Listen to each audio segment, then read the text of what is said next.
लोचन लोकपते विजयी भव वेङ्कटशैलपते सचतुर्मुख षण्मुख पञ्चमुख प्रमुखाखिल दैवतमौळिमणे शरणागत वत्सल सारनिधे परिपालय मां वृषशैलपते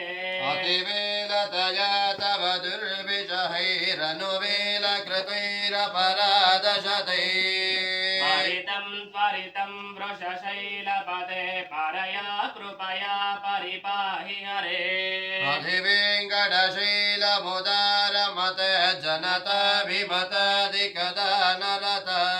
परदेवतया गदितान्निगमै कमलादयितान्न परं कलये कलवेणुरवावश गोपवधो शतकोटिवृता स्मरकोटिसमा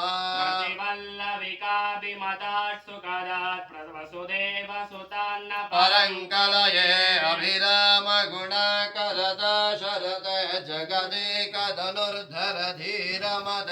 रघुनायक राम रमेश विभो वरदो भवदे देवदया जलदे रवनीतनया कमनीय करं रजनीकर चारुमुखाम्बुरुहम् रजनीचर राजतमोमि हरं महनीयमहं रघुराममये